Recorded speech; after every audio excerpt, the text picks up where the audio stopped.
Likewise, our households ought to reflect that. And that's the point that Paul is making. Paul is saying, because that's true over here, that ought to be true here. And that's the connection. So when we live out this pattern, this order in our households, we are actually reflecting, the war for the cosmos that's been won by Christ.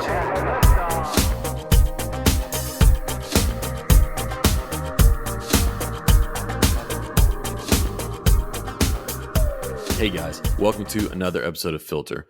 On this show, we recognize that the world can be a confusing place to live in. And so what I seek to do in this show is to equip you to live with biblical clarity in our confusing world so that you can face the chaos of life with wisdom, integrity, and courage. We've got a great episode coming up for you today. I get to talk with an excellent author, really interesting thinker named C.R. Wiley in this episode. We get to talk about his latest book, which is called The Household and the War for the Cosmos. This book has been really interesting as I read it, as C.R. talks about the household, talks about the family, and what these things mean in terms of God's greater purposes for the world and what God has in store in terms of glorifying Himself, in terms of spreading His kingdom, and so on, and how we get to play in that in the household. His book has been excellent, and we get to go into a lot of different topics in this episode related to the question of piety, what that means, the Christian household, and we even get into things such as gender roles, masculinity, and so on. I had a really fun time talking to him. It was a great conversation. C.R. Wiley is a senior contributor to The Imaginative Conservative and a pastor in Manchester, Connecticut. I think this is actually out of date. He's in Oregon now. His short stories have appeared in The Mythic Circle and Fear and Trembling, and his nonfiction has appeared in Touchstone Magazine, Relevant Magazine Online, and Modern Reformation. He is also the author of Man of the House and the children's book, The Purloined Boy, book 1 of the Weirdling Cycle. Before we jump into today's episode, let me encourage you, if you have not yet already, to subscribe to this show so that you don't miss out on any future episodes that we have or great content like this episode that we have today. Also, would you leave us a rating and review? Like this video if you're watching on YouTube. Leave a rating review if you're listening on Apple Podcasts or Spotify. It really helps us to be boosted in the rankings, and so that other people will find this show and benefit from the content that we have planned as well. Without any further delay, let's jump into my conversation with C.R. Wiley. C.R. Wiley, welcome to the podcast. Thanks, Aaron. I'm glad to be with you. Well, I'm excited to have you here. I've been looking forward to this. Been wanting to get to have a conversation with you for a little while now. We are here today we're going to talk about several issues. I'm sure we'll get into some different topics, but we are talking about your book, which is The Household and the War for the Cosmos. Great book that I've been enjoying. Start off just by sharing with us, why did you write this book? Any book is an investment. This isn't the largest book, but I'm sure it still took some time. So why the investment, and what drove you to write the book? Well, I wrote another book entitled Man of the House, and that book was kind of a hands-on approach, or at least a treatment for a traditional productive household. And what I wanted to do with this book was put that within a larger framework. It was actually something that I worked on for a conference, the Touchstone annual conference. And so I delivered a talk at that conference, and it was pretty well received. People, other presenters, speakers there really liked it, so I was very pleased with that. So, like, one of them was Nancy Piercy. Nancy does, I think, either the forward or the afterword, and I think Tony Eslin was also there, and they both liked it a lot. So anyway, that was kind of the seed, and then what I did is I took that and sort of developed it into a larger treatment, and that's where the book came from. So it's the idea is taking the productive household and sort of situating it in a larger framework, meaning reality itself, and how households relate to the larger picture. Yeah. You start off the book in chapter 1 with talking about just different issues, movements, and whatnot that we've seen in our society that it sounds like led to you getting this vision or desire to need to contribute to the conversation, right? To Oh, present oh yeah. what the Christian household should look like, the role that it should play in the world. What are some of the movements that you've seen in our culture that you think have been um, that have made it necessary to speak up and present? Okay, no, this is what Scripture tells us and what we should be endeavoring for as the church. Yeah, well, I think that there are a range of reasons that are likely familiar to most folks. There has been a kind of long sort of project that has worked effectively to undermine the integrity and the health of households. And we see that primarily coming from the political left. And it's had an effect not only on politics, but on culture, more generally speaking, education, and so forth. I went to Harvard Divinity School, spent some time there surrounded by people I disagreed with about just about everything. So I had an opportunity to hear, their best arguments for really a world that was kind of post household centered. And my conviction, based on personal experience, but also just in ministry, really led me to the conviction, or maybe a better way to put it was my conviction was never really shaken, but actually strengthened by these debates that I had with these folks, that the household is not only essential for a healthy culture, but you really can't have the Christian faith without a household-centered approach to life. So those convictions led me to, develop a lot of the things I've written about over the years. Yeah. I don't know if I've answered the question very well. Maybe I've gotten off on a tangent. No, I think that helps too. I think that helps us to understand. One of the things that you did mention in your answer, but then also in the book, is your own personal experience with a household or Right. lack thereof. How did that influence your thoughts going into writing this book, and I guess even in your own development and understanding of a Christian household prior to writing this book? Yeah. Well, in the book, I note that I came from a broken home, but lots of people do these days. It was less common when our household broke up when I was a kid. I was about 11 years old. And so, because of that, I was with my mother, who was not well. She was in and out of mental institutions over the course of the rest of her life after that event. And so I was pretty much on my own. I had the blessing of being, a friend of a preacher's kid, and he was my best friend. And so, consequently, because he had to go to church, I went to church with him, and it was through that I came to hear the gospel and come to believe it. But because of the voids, or the absence of a healthy household environment within which I, could grow up in, I was interested, when it came time for me to marry and to have children of my own, to understand better what I was missing. So I did a lot of research, a lot of thinking, a lot of you know. Just work writing, trying to develop my understanding. And I guess, what I did also is I did have, a lot of wonderful Christian people that I got to know, who really did live out many of the things that I describe in my books. But I wanted uh, to, to address the subject in a way that I didn't see in the sort of the popular Christian press. Most Christian books, you know, uh, and I'm thinking about books by people like James Dobson or Gary Smalley. They take a kind of a psychological approach, kind of even a pedagogical approach to, households and how they function and how children are raised in them, and all that stuff is fine. But I didn't think that the aspects of the household that I found most interesting were being treated, much at all.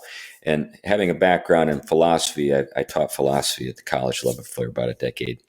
I knew that there were things that were there in the history of philosophy that I could get to and look at and study and so forth, that talked about households in a broader way, not just in terms of the psychology, sort of the psychological dimensions of household life, and the relationships that can be enjoyed within a household, but economically, their role in a political order, those sorts of things. So, because I didn't see any Christian, at least contemporary, treatment or popular treatment of those themes, I felt like, well, I guess I better do it myself. So that's how it came about. Yeah, it's funny. That's often how things come about, right? You see a hole and you say, all right, well, I'm going to fill it, and so you get to work. Well, great. So you start the book, and I think so. Like you said, um, you wanted to have a different approach to talking about the household. You saw a need to bring about some aspects of the household that you thought were maybe missing in other treatments. And I think that someone will recognize that in that your book, which is, like I said, is on the cover of the household, right, starts with part one. Nearly half the book is all about piety, Right. which might be surprising for someone expecting a book on how to be a mom or dad, right? Right. Right. And so, explain to us, why did you start there? And what do you mean by piety? Well, in the first century, the Latin word pious and the Greek term eusebio referred to a much more, I guess, broad and robust understanding of piety than most people have today. So I think that, well, first of all, hardly anyone even uses the term piety anymore. I remember, guys who did, but they were all old when I was a young Christian, and they died out, and then younger guys came along and used other terms. And so one of the terms that is kind of popular is a personal relationship with God, or personal relationship with Jesus, something like that. And that can, while that's important, it does not at all sort of take into consideration the much broader approach that we saw in the ancient world. And by the way, this was an approach that early Christians also had. So the way piety was understood in the ancient world is essentially it was doing your duty. It meant making a return or recognizing your benefactor. And the benefactor obviously could be someone like, a local civil authority, or it could be, or it should be, and often was, your parents, your father and your mother. So a pious man in the first century was a man who paid his debts to his parents, to the local authorities, because they were serving the community and administering justice, and then of course God, or the gods if you were a pagan. So the thing that distinguished a Christian from, say, his pagan neighbors wasn't piety. In other words, this whole practice of paying your debts or recognizing your debts and making some kind of appropriate return. It was, who were you thanking? So Christians and pagans both believed that you should, be pious in relationship to your parents and to the civil authorities. What distinguished Christians from their neighbors was who was on top, who was God. So, it was, for Christians, obviously, Jesus is seated at the right hand of the Father. For Romans, it was Augustus. Augustus Caesar was the Son of God. And we actually have lots of material to show that, like, for example, in Ephesians, when we're told that Christ descended and is seated at the right hand of God the Father, it was understood that Caesar Augustus was also seated in heavenly places with the gods, the gods of the Romans, Jupiter and Neptune and so forth. But anyway, so that was the primary difference between Christians and their neighbors. Both were pious, but who's on top was the thing that distinguished Christians. Yeah, and so what are some of the things that, or what are some of the effects and things that we can see in Christianity today and in the church that that are here because we have lost that sense of piety? Like you said in the book, the word itself is something we don't use anymore, but especially if anyone is familiar with that word itself, it doesn't mean what you just explained. It means Right. much more like a personal holiness. Right. right? Somebody who Yeah. does their quiet time. So, what Right. are the effects that we can see around us today from losing that word and its meaning that we see in the first century? Well, we don't see the very robust social character of piety. A pious man was a man who honored his parents, honored his father and his mother, and so forth. Now, of course, Christians would say, "Well, yes, that's something that we as Christians should do," but they don't think of it in the same way that our ancestors did. They don't see it as an expression of a kind of seamless kind of virtue that is just directed at different people. So it's almost like, okay, the piety is for God, and then another sort of, I guess, obligation is directed toward your parents or the civil authorities. And Christians aren't downplaying the importance of you know uh, honoring your parents, but they don't see it as sort of a continuum. It's Hmm. something that is just simply directed at different people. And consequently, I think sometimes Christians will, in a kind of pietistic, like when you hear the term pietism, it refers to the sort of inward light, sort of this inner dimension of your life, and doesn't have, you know, the kind of social character that ancient piety did. And that can be a problem because sometimes people can, divorce their Christianity from sort of the world at large, and sort of, Yeah. how we live our lives in the world. Whereas piety in the past, in the ancient world, there was really no sort of conceptual barrier to overcome. It was just piety is something you direct. It should characterize your life, generally speaking. So, like for example, a warrior could be a pious man as he killed his adversary, and because he would be doing it out of due regard for his nation, his household, and obviously the gods who were recognized and worshipped by the people in his country. So now many Christians today you might have a hard time sort of reconciling those two things. How could you be a pious warrior? Well, in the ancient world, it wasn't as difficult to do. In fact, the exemplar for Romans was Aeneas, who was, after all, a hero in the Trojan War and led his people out with a sword in his hand to save them, to save the survivors from the sack of Troy. But anyway, I think that gets at kind of what I'm trying to get at. Yeah, I think that the sense that I got from reading the book was that piety, in the classical sense, is accepting responsibility in life due to your allegiance to God.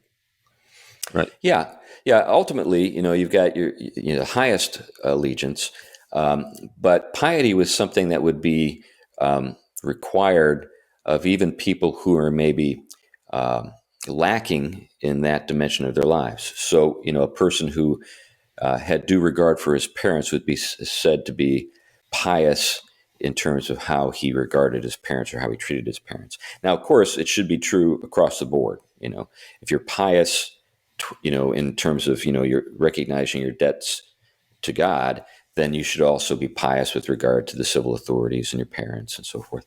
But it does bring up the possibility that a person could be sort of partly pious in ways that we probably wouldn't even think of in those terms today.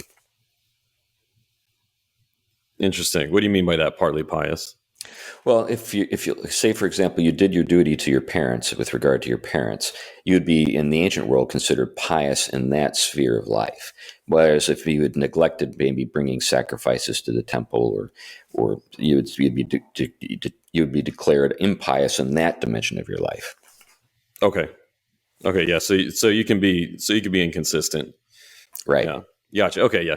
Yeah. But the goal is that, and what you're trying to bring forth from in the first part of the book is that we need to reconnect, right? Our Yep. where there's that separation between understanding our allegiance to God, obedience to Him, reconnect that to the rest of our lives, Yep. understanding that then that has certain responsibilities and expectations for us, in our work, in our households, and so on. Right. Would that be right? Yeah, I think that's exactly right. Now, a lot of people stress that very thing. I'm just doing it in a particular way, Yeah. using the term piety.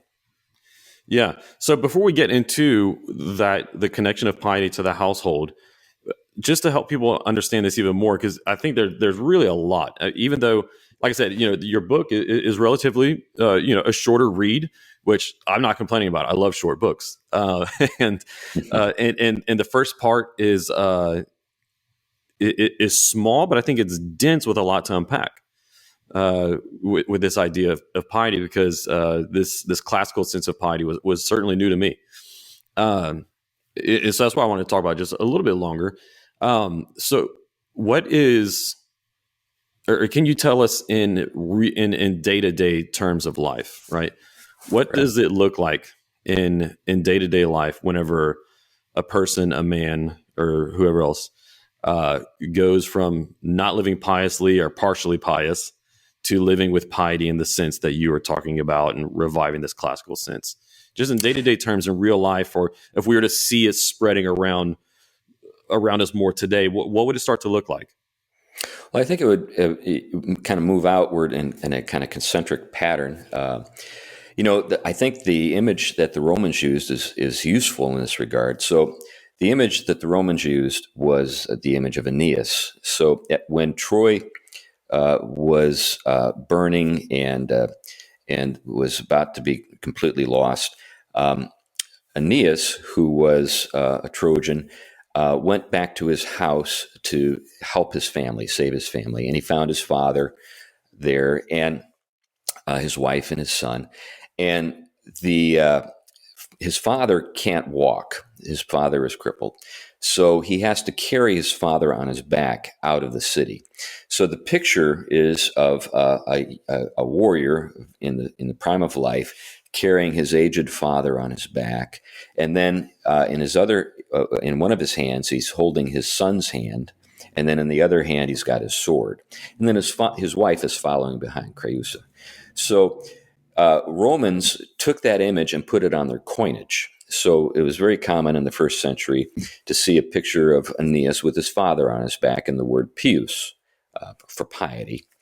And the idea that was intended to be conveyed through that is take responsibility for the people who depend upon you, your children, your parents, that kind of thing. A pious man cares for his parents. So like when we hear the word honor your father and mother. What does that mean? Does it just mean to have like just a kind of a positive disposition toward them, to kind of think of them in a sort of elevated way? Or does it have any sort of practical implications for your life? It Yeah. means practical stuff. I mean, honoring your parents means caring for them and their needs, and same respect means caring for your children and so forth. It means taking responsibility for your being dutiful. That's, in fact, I think that's probably the best transliteration, or not transliteration, or sort of explanation for what piety is. It means doing your duty. Yeah. So, if we had a society that was filled with people doing their duty, it'd be a better world. Yeah. Yeah, I agree. And hopefully we can start with Christians. Right. That's Right. right. Right. Yeah, hopefully we can start with Christians doing their duty. Because I think that a lot of Christians today are living with the a little bit more modern sense of piety, where they're doing their best to be, um, or halfway doing their best to be good people, right? And Right. to, Right. at the very least, avoid sin or avoid the big sins. Maybe have a little bit of devotion time in their life. But then that's completely separated from what happens outside of devotion time, or what happens outside of church time or small group time and so on. And I think that we really often then, we don't say it, but we start functionally living as relativists. Right. Yeah, you have kind of a schizophrenia that, kind of two lives, right? Your pious life, which is your devotions and the church attendance, and then the rest of your life. Yeah. Whereas in the ancient world, it would all have been seamless. Yeah. So what I'm imagining is, in our culture today, and certainly in the West, and unfortunately I think it would apply to Christians, is that what I'm imagining is that if we were to produce a coin, it would be um, just the young man and his vibrance, or it would be a gender neutral individual, right? Uh, and so it would be the non-binary human being standing there with no responsibilities, right? Right. Certainly no old gross person, no burdensome children, Right. no chains or work, uh, working tools. It would just be the individual standing there, pursuing whatever the individual desired. And I Right. think that Christians, I think we approach a lot of our life in that way, and not thinking, what is my submission before the cross mean for my duty in the home and my duty to my work, to my city and country, and so on. Instead, when we approach all those things, it is just, what is my heart desire? Yeah, What that's feels right and feels good? right. And if something is external, then it's some kind of imposition, and it may not feel authentic. I mean, we're really into authenticity, and you got to feel it, that kind of thing. Yeah, Sometimes doing the right thing just means doing it whether you like it or not. You just yeah. do it. The Nike slogan. But I think back to your comment about a human being and a kind of non-binary human. What you've described as someone who's not a human being. There is no such thing as a sexless human being. You're either male or female. And then there are also, certain obligations that came with being a man or a woman in the ancient world, and I think are still the case today. We do have different duties depending upon our sex. And I said something that would have just, with my days at Harvard Divinity School, would have led to hoots and hollers and cries of outrage. That was always fun to do that. Hmm. But there really are duties that belong to us, um, because we are embodied, because we're men or we're women, and those duties are to our elders, to those who follow behind us, the next generation, and outward from there. But yeah, that's really what I was getting at with piety. I wanted to help people see that we've lost something important. Yeah. So I want to get into some of those specific duties of men and women, talk about masculinity, but we're going to get into that in a little bit. Let's continue in the book for now. So let's talk about now going into part two and talking about the household and the vision that you're putting forth. First, what do you mean by the household? What does that term mean?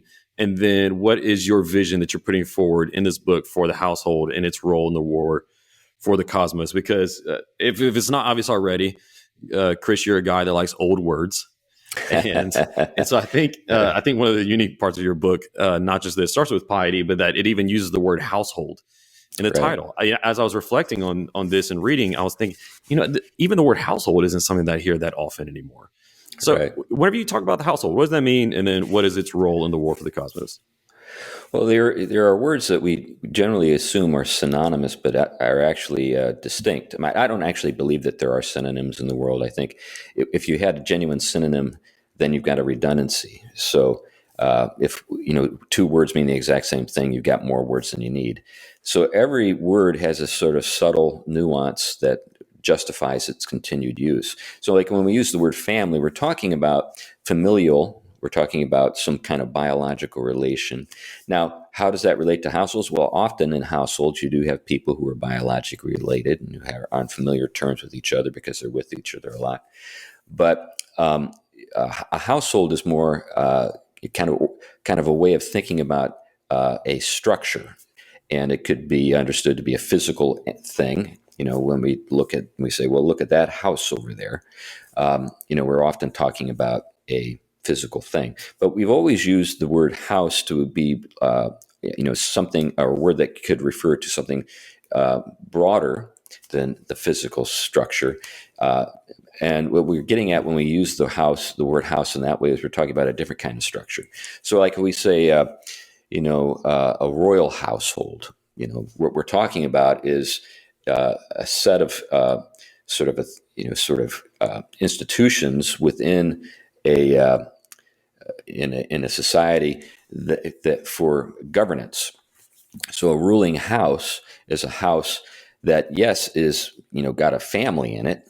There is a king, there is a queen, they are married, they have kids, princes and princesses and stuff like that. But Hmm. what we're getting at is something sort of larger than just the family relations or the physical thing that they live in with, in that case it would be like I guess a palace or castle or something. What we're getting at is some kind of social structure. So when I use Yeah. the term household, I'm talking about a social structure. In particular, I'm talking about an authority structure that governs the lives of the people who live in it. And so I guess that's kind of the heart of it. When you're referring to a household, you're referring to that kind of thing, a social institution, a kind of authority structure. And this relates to the word economy. I don't know if you were hoping to get to that word, but the word economy comes from, it's actually a Greek compound. It's a compound word derived from two Greek words, oikos and nomos. Oikos meaning house, nomos meaning law. So an economy is the law of the house. And what that reflects is the reality that in pre-modern times, or actually even before the Industrial Revolution, everyone everyone lived in productive households that had to actually grow their own food, do different things to, keep people who lived in them alive. Whether Hmm. the economies were, subsistence economies like a subsistence farm, or the economies were based on some kind of trade, where maybe the father was a cobbler or a blacksmith or something like that. But in those households, the father, the paterfamilias, had a great deal of authority because someone had to be responsible for ordering the house to make sure that it was productive so that the people who lived in it could, live. That's just that simply. Today, we don't think Hmm. about our households in that way at all because Yeah. most of the economic activity happens outside of our houses. Yeah. Yeah. And so, and you can see the connections being drawn between part one and part two already. But if the vision that you're putting forward by household is that in the home you have more than just a group of people who are biologically related, but you have a social structure. And I like that picture that you give us of a structure very similar to a building or house being a structure in the family. What do you think the uh, the image would be, or the analogy would be, for how most people in America, and maybe even Christians today, see their family? If what you're saying is the family is a structure, a social structure, what do you think would be the analogy for what is the more prevalent view of the family?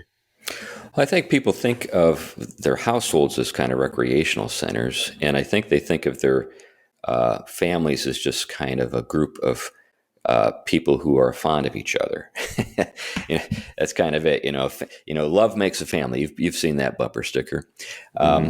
In the ancient world, they would say that's nuts. A family or a household requires a number of things. Love is certainly important, and that's a big part of it. It's at the heart of it, but it's not the whole of it. In fact, if all you had was love and you didn't have justice, you didn't have a way of making a living, you wouldn't even have a household. You need to have these other things to have a household. So I think today, if I were to identify an image, I don't know, maybe it would be like like an amoeba, maybe, sort of a single cell, without any kind of internal structure, just a kind of blob of a blob of love.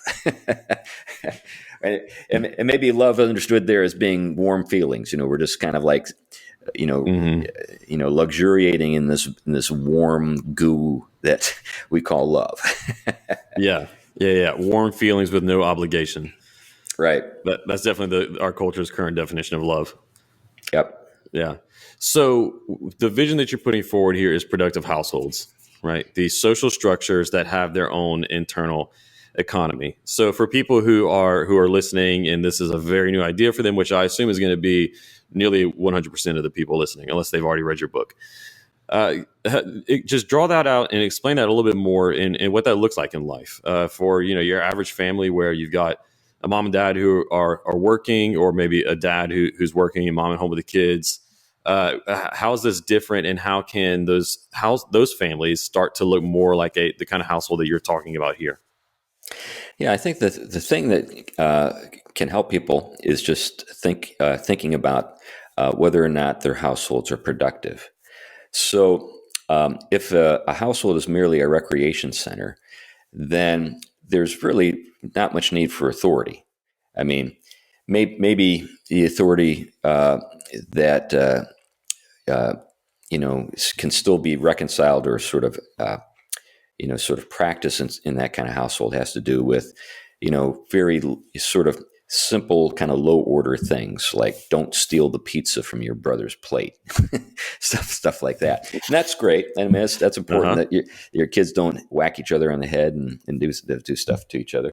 But I think Yeah. the larger question is what are we doing as a household that is productive in the sense of not only providing for ourselves but also serving Christ in the larger world. Once you begin to think in those terms, uh, then you've transitioned out of a kind of recreationalist approach or understanding of a household into something closer to what we see, before the Industrial Revolution and in antiquity, and really the first century when we think about, say, the household codes.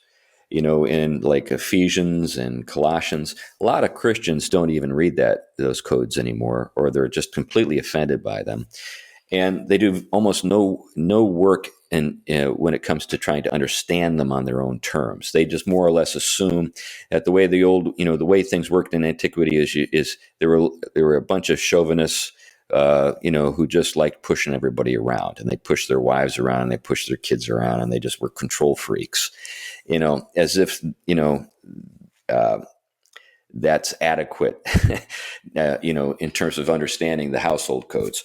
But that's the way people treat them. If you understand the household codes as serving this larger agenda of, keeping the household productive, not only, economically, but also in the sense of, glorifying God, then, they make a lot of sense, and it's not just some guy who's kind of a control freak pushing people around, meaning the father.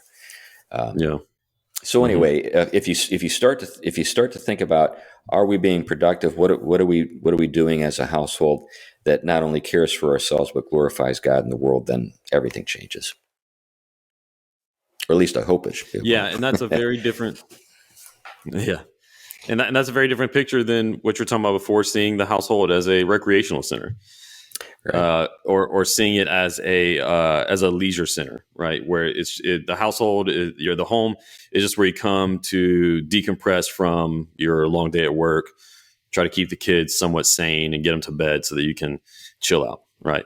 Uh, yeah, to where it is productive, and I think what you mean by productive is economically productive, but I think what you mean is, but you've also already said that by economy you're talking about something larger than just generating financial income, right? You right. are talking you're talking about something.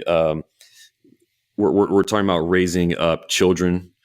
Hmm. We're talking about raising up disciples, Hmm. and something and so productive in the sense of producing something that's going to bless the world, whether that be through financial blessings or just in the blessings of service, um, sharing the gospel, bringing Right, bringing God glory.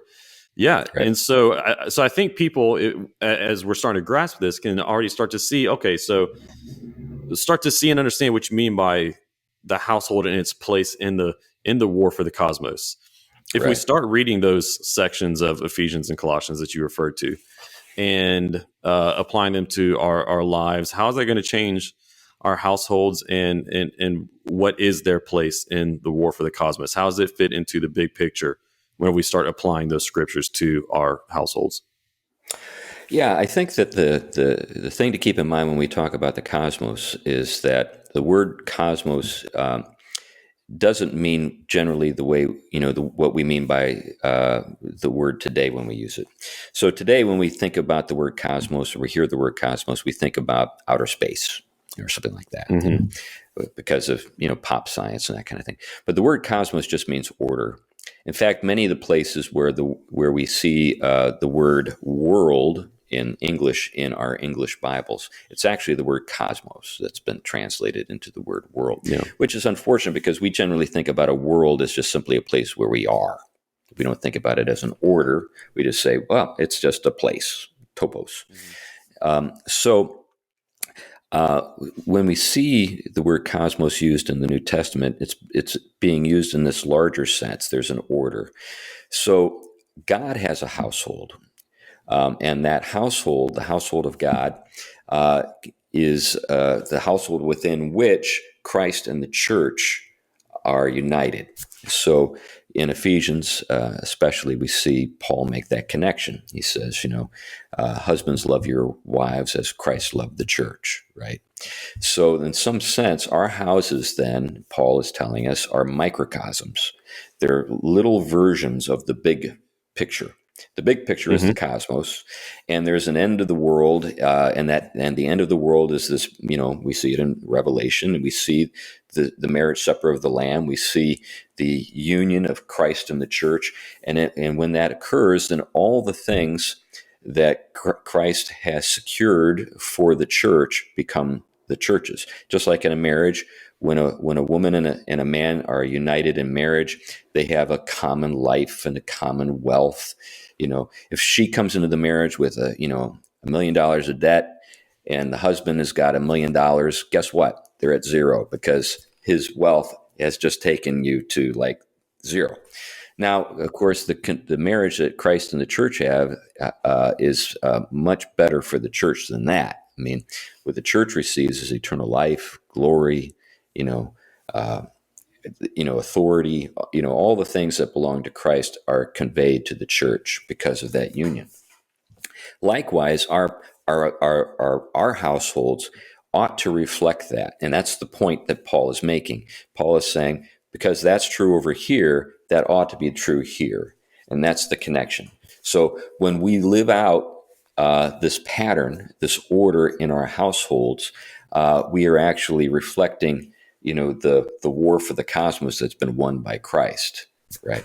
And we also, on an ongoing basis, are securing the peace through the order that we maintain in our homes that reflects that larger order. Yeah. So, it's been a little while since I've read my Greek philosophy, but there was the idea of the cosmos, like you talked about, which is more than just the earth, right? Right, The world. Like you said, it talked about the bigger order of things, of life. right, But what created the order, or at least ordered the order, was the idea of the logos, right? right, right, Yeah. So you've got the cosmos and the logos, and so in a sense, whenever we look around at the world, there's attempts to establish a cosmos all around us. There's an attempt by the world to establish an order of here's how things ought to be. Here's how hmm your homes ought to be, your relationships, your identities, your work, and everything else. And essentially, what they're doing by trying to establish those cosmos is really to insert a new logos, right? yeah. Which is So here's a king, here's a truth, a meaning. But what we are doing instead is we are trying to set up. No, Jesus is the word made flesh, right? The logos made flesh. He is the truth above all others. He is the king over the cosmos. right, right. Either we're talking to ourselves or we're listening to what God is saying to us. That's basically the choice. Hmm. And when we hear in Scripture, references to the world in a negative way, that's the orders that we have established, or that we are subject to in this present darkness. When we hear the term world in a positive sense, we're talking about the world that God has made. So God so loved the world that He sent His. Well, in that case, we're talking about the world that God made. When we talk about, do not love the world or anything in the world, if you love the world, then the love of God is not in you. What we're talking about in that case is the order that we've made for ourselves. So these two Yeah. orders, the order that's really disorder, that's out of harmony with God's order, that is what God hates, and what God has made, which is genuinely good and is something that we need to be in harmony with if we want to enjoy God's blessings. Well, that's the order that God made. Yeah. So let's talk about manhood and masculinity and what these things mean through through a biblical lens, and also in context of what we've been talking about here in terms of the household.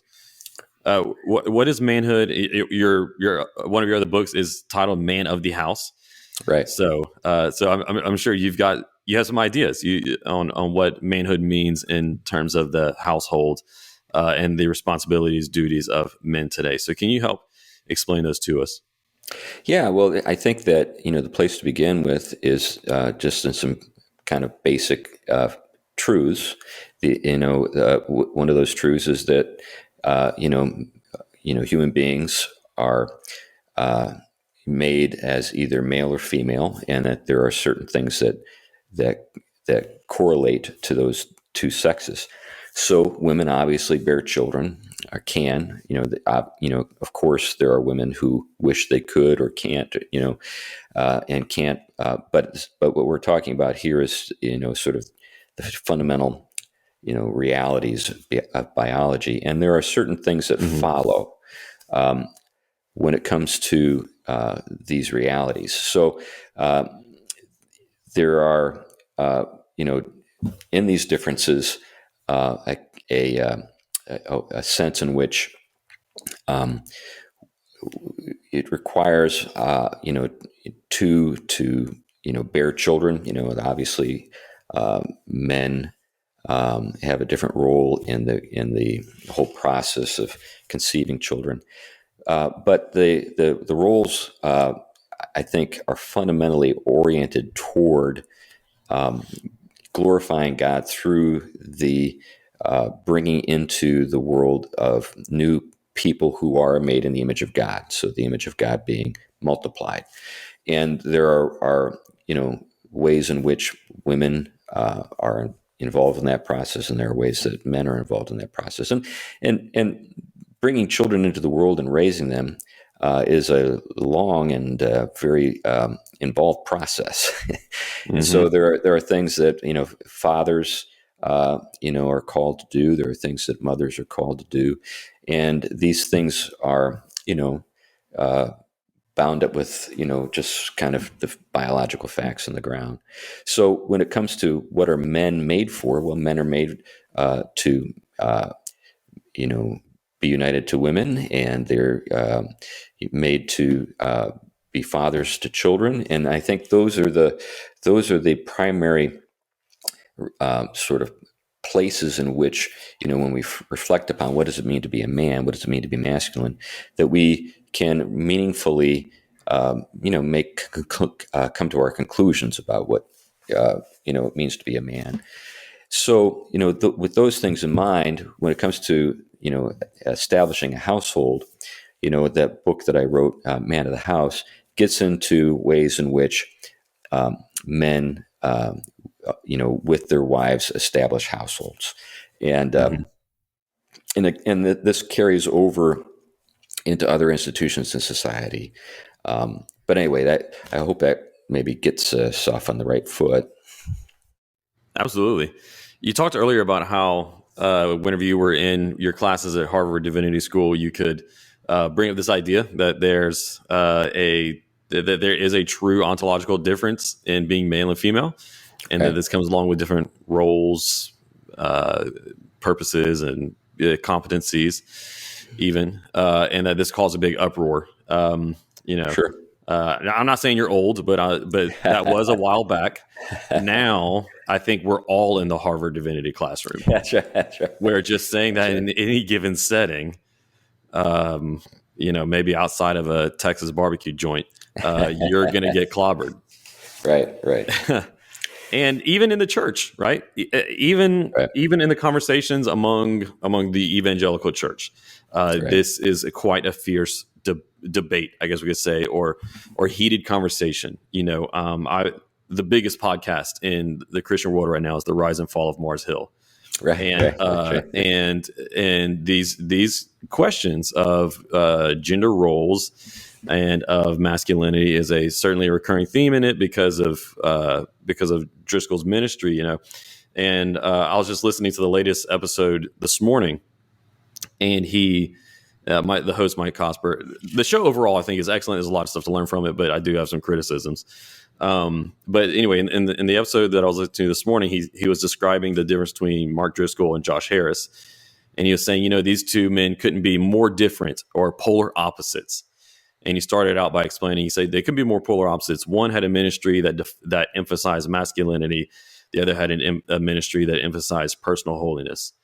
And, I almost just stopped it there because I got so frustrated and just wanted to say, are you telling me that masculinity and personal holiness are opposites? Right. Right. Who says that these are opposites? And that's one of the recurring themes of not just that show. I'm not trying to hate on the show, like I already said. I do enjoy it, and I think it's good. But I think that is reflective of the way that a lot of people in the church today view masculinity, which is that it is maybe not in its essence, but mostly a negative thing. Whenever they think of it, they don't think of it as something positive or something that should typify a righteous man. But something that is bad, negative, dirty, or whatever else. What's your response whenever you see this debate and those kind of attitudes towards masculinity and manhood? Well, I think Carl Trueman published a great book here not too long ago entitled "The Rise and Triumph of the Modern Self," Yeah, where he gets into some of the cultural sources of or sort of origins of a lot of the stuff you just described. That stuff that's kind of second nature to me in the sense that I've been aware of the things that he's talked about in that book for a long, long time. I think when I think about evangelicalism at large today, I do think that there is a kind of loss of connection with just certain fundamental facts and realities that constitute our world. And I'm not blaming the church, for that. I think it has to do with a kind of larger cultural, civilizational crisis that we're passing through. We are in a tremendously affluent civilization.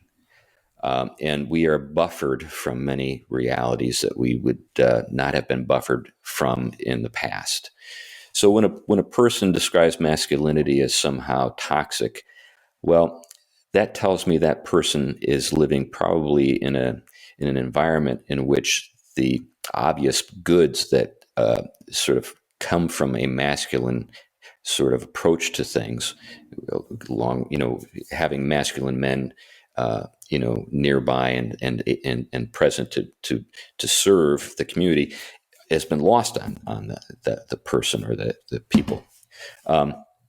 You wouldn't have any of this way of thinking in, say, colonial America, when so many things required the kinds of virtues. By the way, the word virtue means manliness or manly, from vir, for man in Latin, which I think kind of tells you something that's interesting when you think about it.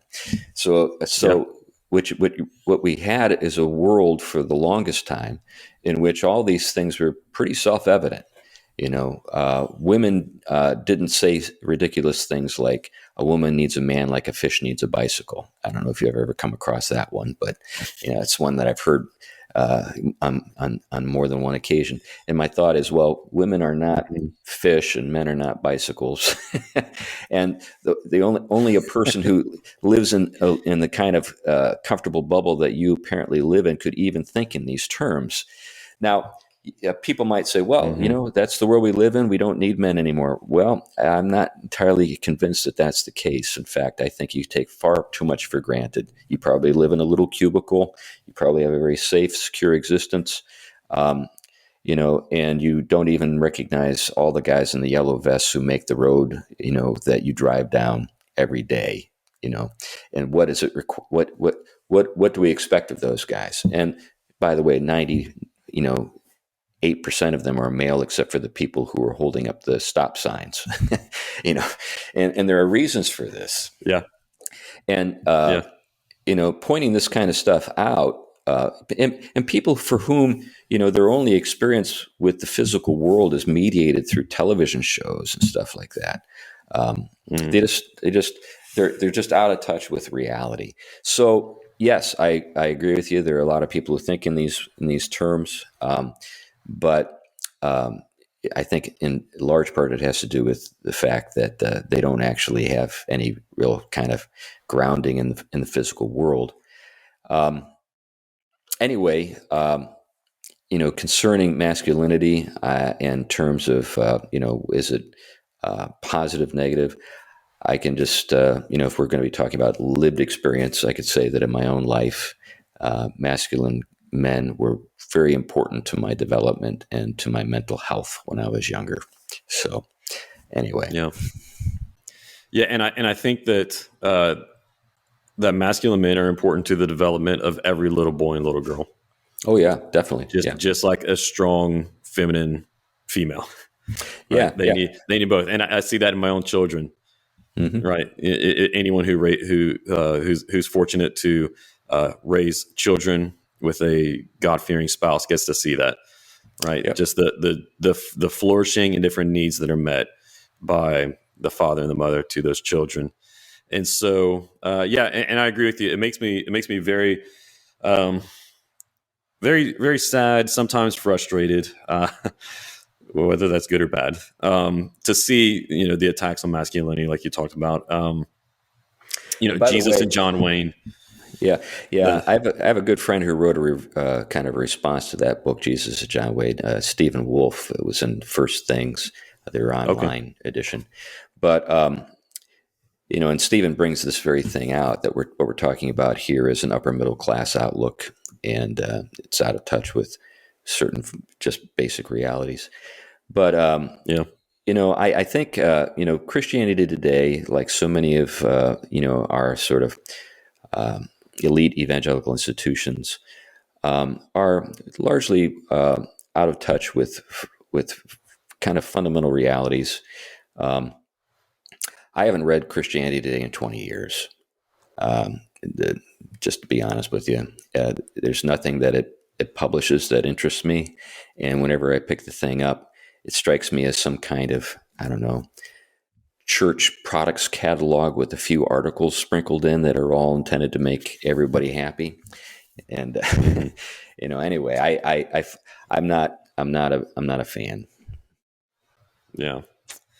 Yeah, I just think that so at my church right now, I'm going through a series on the life of David, and whenever you read these rich stories from the Old Testament, they are full of just absolutely masculine men.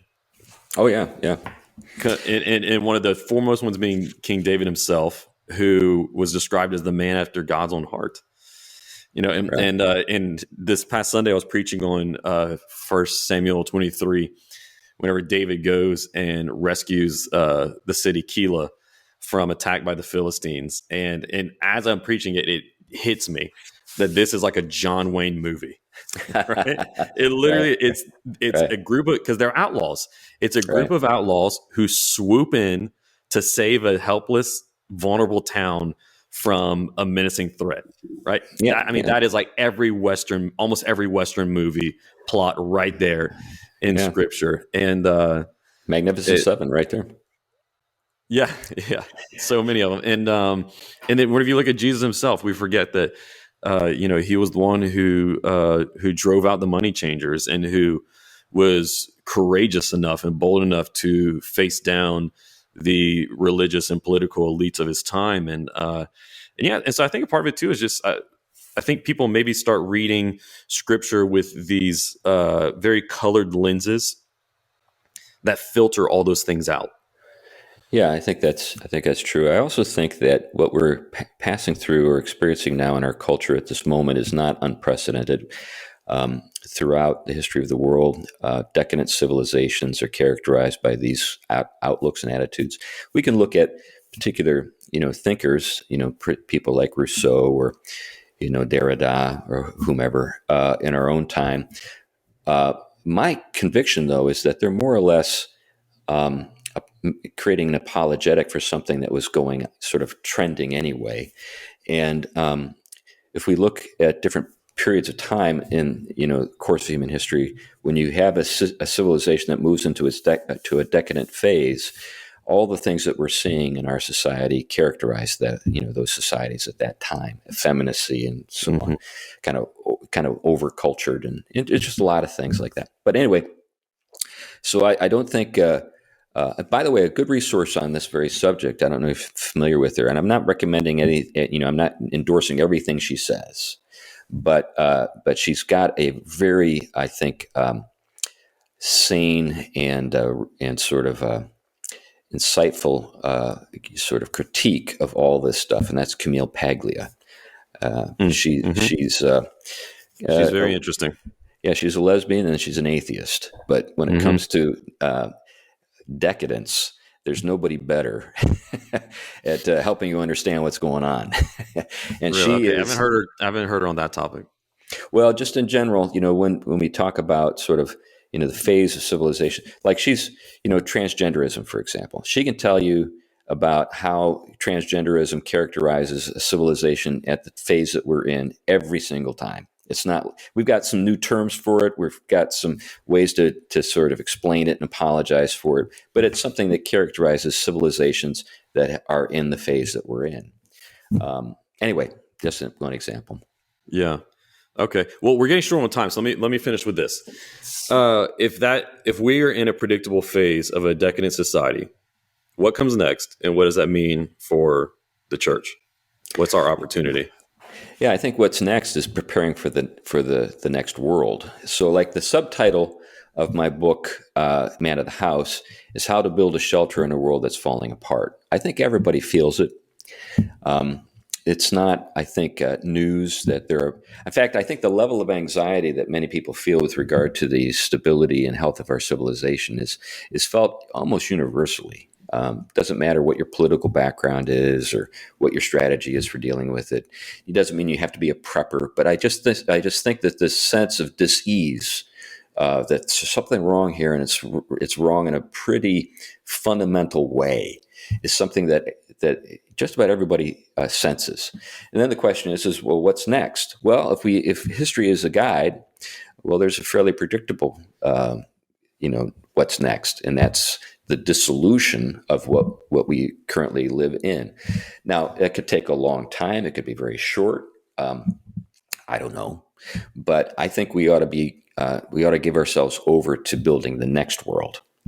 What comes out of it, the world that we live in. So that's where my energies are directed, and that's what I'm encouraging people to do. And the worst case scenario, if you do this, is that you're prepared for something that didn't happen or it doesn't happen yet, but you're better off for it anyway. Mm. So anyway, that's the case I make. Excellent. Yeah. Yeah. I think, yeah, we can be building and preparing for the next world, like you said, so that whenever the current, order or regime, however you want to put it, the current oligarchy falls apart, there will be the church with our social structures, households ready to step in and to save the country, save the city. Yep. I don't know if Yep. you've read Rod Dreher's latest one, "Live Not by Lies." Yeah, I have. Yeah, Rod's Yeah, Rod's Rod's a good guy. He's a friend of mine. yeah, and he talked. One of the biggest takeaways that I had from that book was how you had those intentional communities spread throughout Czechoslovakia Hmm. during the Soviet occupation. And whenever the Soviet Union fell, communism fell in Czechoslovakia, and so anyways, whenever the regime fell apart, because you had for decades these households and these social networks underground building an alternate society. Whenever their world fell, it wasn't a extremely terrible catastrophe, because here you had this alternate society that was underground that just simply came up to the surface. Right. They're ready to replace it. And so I hope that's what can happen here as well. Well, we've gone over our time. I just want to thank you so much for joining us on the show today, talking about your book, The Household and the War for the Cosmos. I highly recommend it. I've loved it, and I'll be linking it in the show notes for anyone who is interested in grabbing a copy. We mentioned several other resources that are going to be linked in the show notes as well. So if any of you guys are interested in grabbing that stuff, click on the link so you can get access to Chris's book, as well as any of the other resources that we mentioned. Chris, once again, thank you so much for joining us today on Filter. Hopefully we'll get to talk again soon. Yeah, thanks, Aaron. I enjoyed it very much.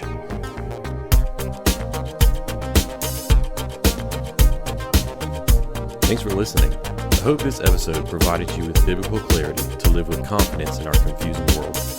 If you enjoyed this episode and you'd like to help support the podcast, please share it with others, post about it on social media, or leave a rating and review. To catch up the latest from me, you can go to my website, aaronchamp.com. While you're there, subscribe to my newsletter so that you can be updated anytime I share new content.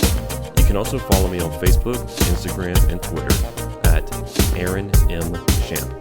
Thanks again, and I'll see you next time.